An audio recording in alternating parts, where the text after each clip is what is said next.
नमस्कार. मी पुष्पलता जगताप आणि तुमचं माझ्या यूट्यूब चॅनलमध्ये खूप खूप स्वागत आहे. आजच्या व्हिडिओमध्ये आपण पाहणार आहोत वयाच्या 60 नंतरही हे 8 काम तुम्ही जर रोज करत असाल तर शरीर दीर्घकाळ साथ देईल. चला तर मग कोणती आहेत ती 8 काम बघूयात का? मित्रांनो, 60व्या वर्षानंतर ही 8 कामे रोज करत जा. शरीर दीर्घकाळ साथ देईल. मित्रांनो, तुम्ही कधी असा विचार केला आहे का की काही लोक 60, 70 आणि 80व्या वर्षीही उत्साहाने भरलेले असतात आणि काही लोकांना छोट्या छोट्या गोष्टीसाठीही इतरांवर अवलंबून राहावं लागतं. मित्रांनो, वाढते वय आपण रोखू शकतच नाही, नाही का? वेळेचे चालणे हे निसर्गाचा नियमच आहे. पण एक गोष्ट आपण नक्कीच करू शकतो, एक गोष्ट आपल्या नक्कीच हातात असते, आपण आपली दिनचर्या कशी जगतो. कारण सहसा शरीर एक दिवसात कमकुवत होत नाही मित्रांनो. आपल्या रोजच्या सवयीचे फळ असते आणि चांगली गोष्ट म्हणजे काही वेळा छोट्या छोट्या चांगल्या सवयी दीर्घकाळ शरीर सक्रिय, आत्मनिर्भर आणि संतुलित ठेवण्यास मदत करू शकतात. बरेच वृद्ध लोक असा विचार करतात की आता काय बाबा, वय झालं आमचं, आता काय होणार, आता काय बदल होणार किंवा आता काय बदलणार आहे. पण सत्य हे आहे मित्रांनो की शरीर कोणत्याही वयात चांगल्या सवयीचा सकारात्मक परिणाम अनुभवू शकतो. आणि म्हणूनच आजचा हा व्हिडिओमध्ये आपण 8 अशा कामाबद्दल बोलणार आहोत ज्यांच्या 60व्या वर्षानंतर आपल्या दिनचर्येचा भाग बनवणे आपल्याला फायदेशीर ठरू शकते. आणि मित्रांनो, बघा, व्हिडिओचा 8वा मुद्दा सर्वात खास आहे, कारण हीच ती सवय आहे जी अवलंबणारे लोक सहसा जीवनाप्रती अधिक संतुलित आणि अधिक सकारात्मक दिसतात.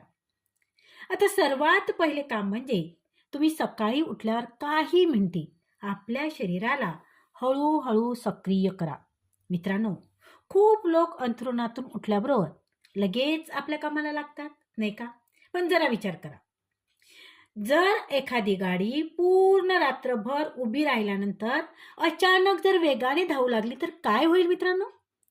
अगदी अगदी याचप्रमाणे शरीरालाही जगण्यासाठी आणि सक्रिय होण्यासाठी थोडा वेळ हवा असतो. सकाळी उठल्यानंतर काही मिनिटे आरामात बसा, हातपाय हलवा, दीर्घ श्वास घ्या आणि मग हळूहळू आपल्या दिवसाची सुरुवात करा. ही छोटीशी सवय आहे. बघा, ही छोटीशी सवय संपूर्ण दिवस अधिक सहज बनवू शकते. आता बघूया दुसरं काम काय आहे? तर रोज आपल्या क्षमतेनुसार थोडं चालणं नक्कीच सुरू करा. चालणं वाढत्या वयात सर्वात सोपी आणि सर्वात नैसर्गिक हालचालीपैकी एक मानली जाते. गरजेचं नाही आहे मित्रांनो की तुम्ही खूप लांबचं अंतर कापावं. महत्वाचं हे आहे की तुम्ही नियमित असावं आणि ते नियमित असावं आणि घराचं छत असो, अंगण असो, बाग असो किंवा घराचा व्हरांडा असो, जिथे शक्य असेल तिथे काही वेळ चालण्याची सवय बनवा. अनेक वृद्ध लोक सांगतात की नियमित चालणे त्यांच्या दिनचर्येचा सर्वात आवडीचा भाग बनला आहे. आता बघूया तिसरे काम. आणि तिसरे काम सगळ्यात महत्त्वाचं, मी वारंवार सांगत असते की पुरेसे पाणी पिण्याची सवय टिकवून ठेवा. मित्रांनो, अनेकदा काय होतं ना, वाढत्या वयात लोकांना तहान कमी जाणवते, पण याचा अर्थ असा नाही की शरीराला पाण्याची गरजच कमी झाली आहे. आणि म्हणून दिवसभर थोडे थोडे पाणी पिण्याची सवय ठेवा. अनेक लोक तेव्हाच पाणी पितात जेव्हा त्यांना खूप तहान लागते. पण काय आहे ना मित्रांनो, शरीराला नियमितपणे पाणी मिळत राहणे खूप महत्त्वाचं मानलं जातं. आणि म्हणूनच पाणी पिणे आपल्या दिनचर्येचा भाग बनवा. केवळ गरज पडल्यावर केले जाणारे काम नाही. पण हळूहळू जर तुम्ही नेहमी दिवसभर पाणी घोट घोट पाणी पित राहिले तर ती सवय तुमच्या शरीरासाठी अतिशय चांगली आहे. चौथं काम आहे, आपल्या जीवनाला केवळ पोट भरण्याचं साधन समजू नका. मित्रांनो, 60व्या वर्षानंतर शरीराला आधीपेक्षा जास्त समंजसपणाची गरज असते. खूप लोक जेवण करतात पण ते विचार करत नाहीत की त्यांचं शरीर काय इच्छित आहे किंवा त्यांचे शरीर काय मागत आहे. विचार करा, जर एखाद्या रोपाला केवळ पाणी दिले आणि बाकी जर आवश्यक पोषण मिळालं नाही तर काय होईल? तर ते दीर्घकाळ हिरवेगार राहू शकणार नाही, नाही का? बरोबर ना? बरोबर बोलते ना मी? अगदी याचप्रमाणे शरीरालाही संतुलित जेवणाची गरज असते आणि म्हणूनच जेवणात तुम्ही सकस आहार घ्या. त्याचप्रमाणे फ्रूट घ्या, जसे मोसंबी आहे, काही फळं आहेत, सेब आहेत. त्याचप्रमाणे हिरव्या पालेभाज्यांचा सुद्धा समावेश तुमच्या जेवणात असला पाहिजे. विविधता टिकून ठेवण्याचा तुम्ही प्रयत्न करा. लक्षात ठेवा, चांगले जेवण केवळ चव देत नाही मित्रांनो, तर शरीराला आधारही देत असतं. आणि म्हणून जेवणात तुम्ही सकस आहार घ्या, फक्त चव बघू नका. चवीमुळे तुमचं शरीर टिकणार नाही, तर सकस आहार घेतल्यामुळे तुमचं शरीर दीर्घकाळ तुम्हाला साथ देणार आहे. आता आपण बघणार आहोत 5वं काम. तर 5वं काम आहे, आपल्या मेंदूला रोज सक्रिय ठेवा. कारण केवळ शरीर मजबूत असणे पुरेसं नसतं. मित्रांनो, खूप लोक 60व्या वर्षानंतर आपल्या शरीराची काळजी घेतात, पण मेंदूला मात्र सक्रिय ठेवण्याकडे तितकं लक्ष ते देत नाहीत किंवा त्याकडे जरा ते दुर्लक्ष करतात, नाही का? विचार करा, जर घराची अगदी खोली तुम्ही महिनोन महिने बंद करून ठेवली. एखादी घरातली तुमच्याच घरातलं एखादी रूम आहे आणि ती रूम तुम्ही महिनोन महिने बंद करून ठेवली आहे, तर काय होईल? तर हळूहळू त्या रूममध्ये, त्या घरात धूळ साचेल, कचरा साचेल, नाही का? होईल ना असं? अगदी त्याचप्रमाणे मेंदूलाही सतत वापराची गरज असते. अनेक वृद्ध निवृत्तीनंतर हळूहळू नवीन गोष्टी शिकणं बंदच करतात. वाचन किंवा काही गोष्टी ते कमी करतात. पण त्याचा बहुतेक वेळा काय होते की त्याचा तुमच्या मेंदूवर परिणाम होतो. त्यांचा दिनचर्या कशी ठरलेली असते, बहुतेक वेळा ते टी व्ही पाहण्यात किंवा एकच प्रकारची दिनचर्या त्यांची केली जाते.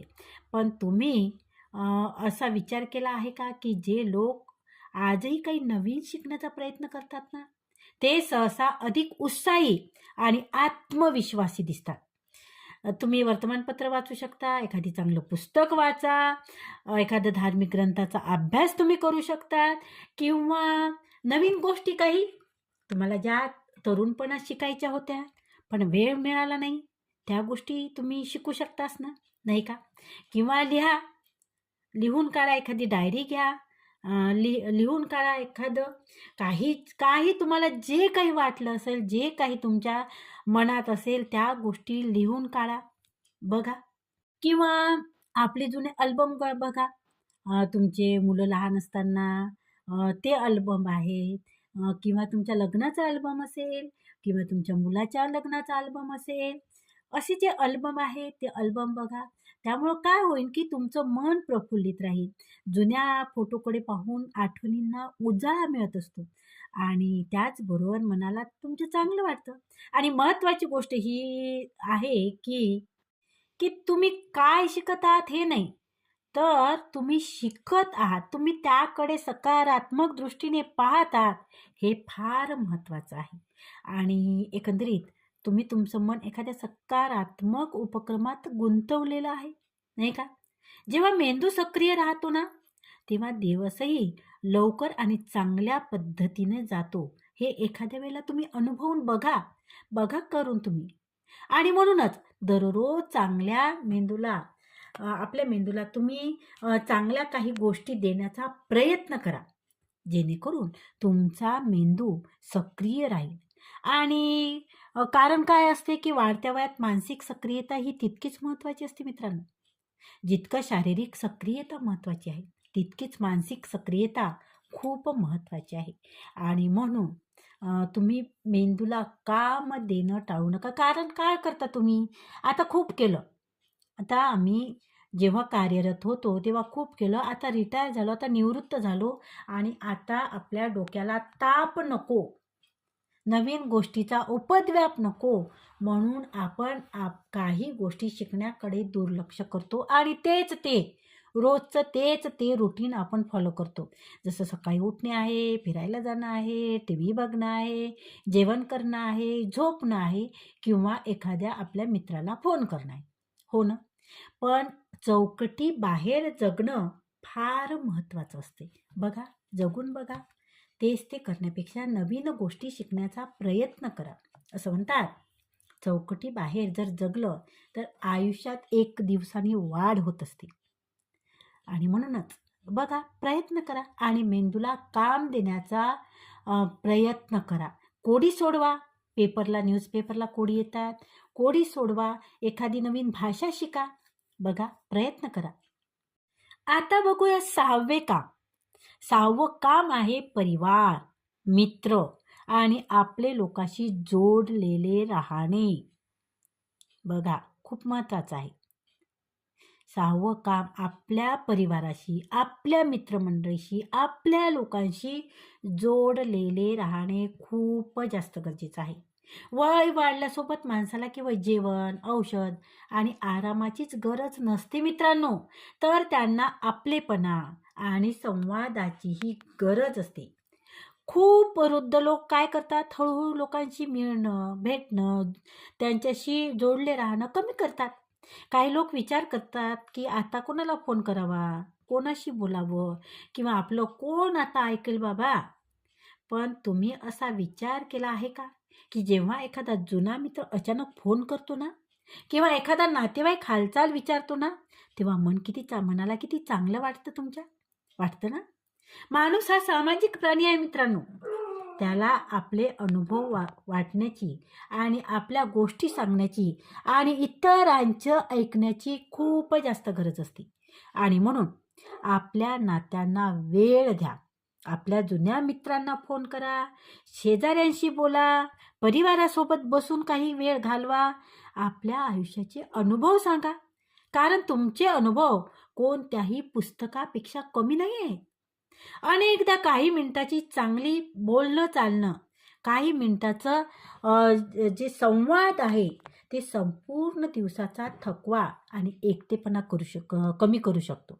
आणि लक्षात ठेवा, जे लोक ना लोकांशी जोडलेले असतात, लोकांशी जोडलेले राहतात, ते सहसा जीवनाप्रती अधिक सकारात्मक दिसतात. आणि म्हणून आपल्या नात्याला जिवंत ठेवा. कारण ही नातीच वाढत्या वयात सर्वात मोठा आधार बनू शकतात. आता आपण बघणार आहे 7वे काम. 7वं काम आहे आपल्या एखाद्या जुन्या आवडीला किंवा जुन्या तुमच्या एखाद्या तुम्हाला आवडणारे काही गोष्टी ज्या की कामाच्या व्यापात राहून गेल्या आहेत. त्याला वेळच मिळाला नाही. कारण आपण जेव्हा जबाबदारीने काम करत असतो, तेव्हा काय होतं, की काही आपल्या ज्या सवयी असतात जुन्या, आवडी-निवडी असतात, त्या आपण बाजूला ठेवतो, नाही का? तर आता तुमच्याकडे वेळ आहे. तेव्हा कामाच्या तुमच्या याच्यात व्यापात तुम्हाला त्याकडे लक्ष देणं जमलं नाही. परंतु आता तुमच्याकडे वेळ आहे. तर अशा जुन्या आवडीला पुन्हा आयुष्याचा भाग बनवा मित्रांनो. जर आपल्या जुन्या दिवसाची आठवण करा. तुम्हाला गाणी ऐकायला आवडत असेल, तर गाणी ऐका. बागकाम करायला आवडत असेल, तर बागकाम करा किंवा तुम्हाला जर पुस्तक वाचायला आवडत असेल, परंतु त्यावेळी तुम्हाला वेळ मिळाला नसेल, तर एका लायब्ररीत जाऊन पुस्तकं घ्या. तुम्हाला जे पुस्तक आवडतील अशा पुस्तकाची निवड करा आणि अशी पुस्तके वाचायला घ्या, नाही का? बघा, तुमचा वेळ खूप चांगला जाईल. आणि आपण म्हणतोच ना, की पुस्तकासारखा दुसरा मित्र नाही. आणि हे खरंही आहे. आपण वाचनाने आपल्या ज्या विकास होतो मेंदूचा, नाही का? त्याचबरोबर आपले जे मेंदूवर धूळ साचलेली असते, की आता काय करायचं आहे, तर त्याला सुद्धा चालना मिळते आणि तुमची आवडसुद्धा पूर्ण होईल. आणि म्हणून जर तुम्हाला पुस्तके वाचण्याची आवड असेल, कोणाला कादंबरी वाचण्याची आवड असते, तर बघा, वाचा. किंवा कोणाला धार्मिक ग्रंथ वाचण्याची आवड असेल, तर त्यांनी ती सवय आता आपण अंगीकारली तर काहीच हरकत नाही, कारण आपल्याकडे आता भरपूर वेळ आहे. बघा, काही जणांना लिहिण्यात रुची असते, लिहायचं असते, किंवा एखादी कलेत रुची असते. अनेकदा काय होतं, की जबाबदाऱ्यामुळे आपले अनेक जे शौक आहे आपण ते मागे सुटतात. नोकरी आहे, परिवार आहे, मुलांची जबाबदारी आहे, आणि ह्यामध्ये आपण आपल्या आवडीच्या गोष्टीसाठी वेळ काढू शकत नाही. पण 60व्या वर्षानंतर जेव्हा थोडा वेळ स्वतःसाठी मिळायला लागतो, तेव्हा आपण त्या गोष्टींसाठी पुन्हा वेळ देऊ शकतो, नाही का? आणि म्हणूनच अनेक वृद्धांनी पाहिलं आहे, की जेव्हा त्यांनी आपले जुने जे शौक होते ते पुन्हा सुरू केले, तेव्हा त्यांना दिवस आधीपेक्षा कितीतरी चांगला किंवा जास्त चांगला, उत्साही जाऊ लागला. कारण काय आहे, तुमचा जो छंद आहे, तर तो छंद केवळ वेळ घालवण्याचं साधन नसतं, तर मनाला आनंद देण्याचंही ते एक माध्यम असतात. जेव्हा माणूस आपल्या आवडीची कामं करतात ना, तेव्हा त्याला आतून एक प्रकारचं समाधान मिळत असतं मित्रांनो. आणि म्हणून मग ते बागकाम असो, भजन ऐकणे असो, भजन करणे असो, एखाद्या भजनी मंडळात तुम्हाला जर भजन येत असेल ना, तर एखाद्या भजनी मंडळात भाग घ्या. त्यांच्यासोबत भजनं करायला. चित्रकला असेल तर चित्रकला काढा, किंवा दुसरी कोणती रुची असू शकते, तर त्याला आपल्या आयुष्यात पुन्हा जागा द्या. कारण जीवन हे केवळ जबाबदाऱ्याचं नाव नाही, तर आनंदाचंही नाव आहे, हे विसरू नका. आता आपण बघूया 8वे आणि सर्वात महत्त्वाचं, दररोज कृतज्ञता आणि समाधानाच्या भावनेने जगायला शिका. मित्रांनो, हा संपूर्ण व्हिडिओचा सर्वात महत्त्वाचा मुद्दा आहे. कारण जीवनाची वास्तविकता केवळ मजबूत शरीरात नसते, तर शांत आणि समाधानी मनातही असते. खूप लोक दिवसभर या गोष्टीबद्दल विचार करत राहतात, की त्यांच्याकडे नाहीत, ते त्याच गोष्टीचा विचार करतात, ज्या गोष्टी त्यांच्याकडे नाही आहेत, आणि त्या गोष्टीचा विचार करून ते दुःखी होतात. परंतु तुम्ही असा विचार करत का नाही, की जे तुमच्याकडे आहे ते दुसऱ्यांकडे नाही आहे, आणि आहे त्या गोष्टीचा तुम्ही आनंद का घेत नाही, नाही का? कोणाकडे सुंदर गळा आहे गाण्यासाठी, कोणाकडे लिखाण करण्याचं कौशल्य आहे, कोणाकडे आणखी काही कौशल्य असेल, तर त्या गोष्टीचा विचार करा. की जे आपल्याकडे नाही त्या गोष्टीचा विचार न करता, जे आपल्याकडे आहे त्या गोष्टीचा विचार केल्याने तुम्हाला अधिक आनंद मिळू शकतो. बरेच जण असं आपल्या निदर्शनात येते, की बरेच वृद्ध लोक काय करतात, आणि वृद्धच नाही म्हणत मी, आपल्या मानव जातीला ही सवय आहे, खूप वाईट सवय म्हणू आपण, की ही सवय आहे, की आपल्या अडचणी, आपल्या कमतरता आणि गेलेल्या काळाची आठवण करून दुःख करत बसणं, हे बऱ्याच जणांचं एक सवय म्हणू आपण, छंद म्हणू, छंद. तर बऱ्याच जणांना हा छंद असतो, की आपल्याकडे जे नाही त्याच गोष्टीचा विचार करत बसतात आणि दुःखी होतात.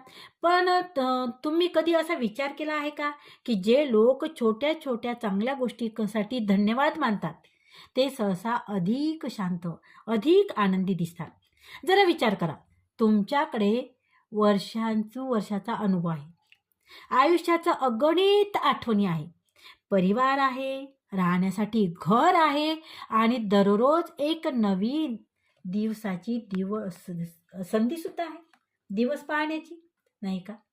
काही जणांचा असा विचार केला ना तुम्ही, की त्यांच्याकडे राहायला घर नसतं, डोक्यावर छप्पर नसतं, दुसऱ्या दिवशी जेवणाचा विचार असतो की दुसऱ्या दिवशी काय खावं हे नसतं. तर बऱ्याच जणांना परिवार नसतो आणि मग अशा लोकांचा जर विचार केला तर तुमच्याकडे ज्या गोष्टी आहे त्या गोष्टीबद्दल तुम्ही कृतज्ञ राहणं किती गरजेचं आहे, नाही का? आणि हे गोष्ट आपल्या मनाला किती समाधान देऊन जाईल, नाही का? जरा विचार करा.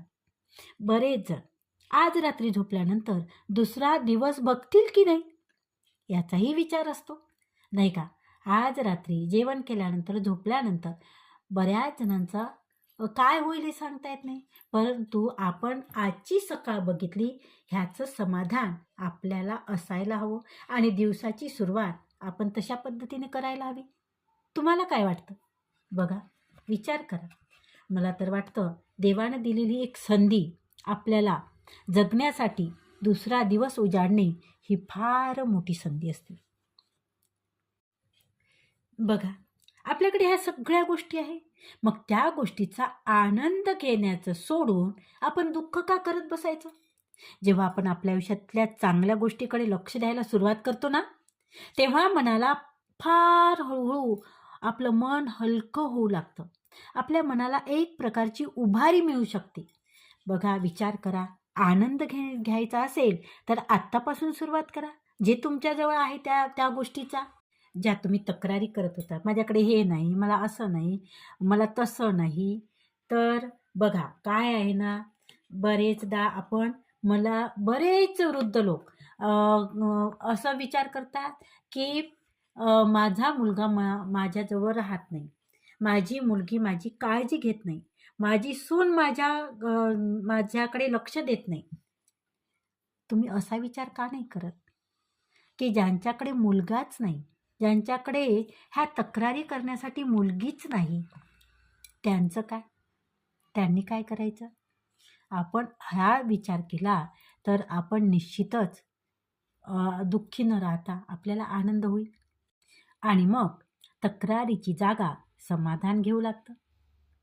म्हणून दररोज सकाळी आणि रात्री काही क्षण स्वतःसाठी काढून त्या गोष्टीबद्दल विचार करा ज्यांच्याबद्दल तुम्ही आभारी आहात. ही सवय केवळ मनाचा भार कमी करत नाही तर मनाला शांत करत.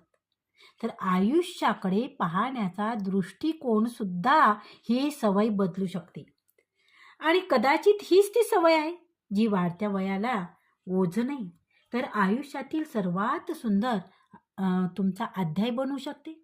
तर मित्रांनो, 60व्या वर्षानंतर शरीराला दीर्घकाळ साथ देण्यासाठी कोणत्याही चमत्काराची गरज उरत नसते. गरज असते रोजच्या काही चांगल्या सवयीची. जर तुम्ही आपल्या शरीराला सक्रिय ठेवाल, पुरेसे पाणी प्याल, संतुलित जेवण कराल, आपल्या मेंदूला व्यस्त ठेवाल, नात्यांना वेळ द्याल, आपल्या आवडींना जिवंत ठेवाल आणि जीवनाप्रती कृतज्ञतेची भावना टिकून ठेवाल तर तुमच्या दररोजचा दिवस आधीपेक्षा अधिक संतुलित, अधिक आनंददायक वाटू लागतो. बघा मित्रांनो, तुम्हाला पटतं का?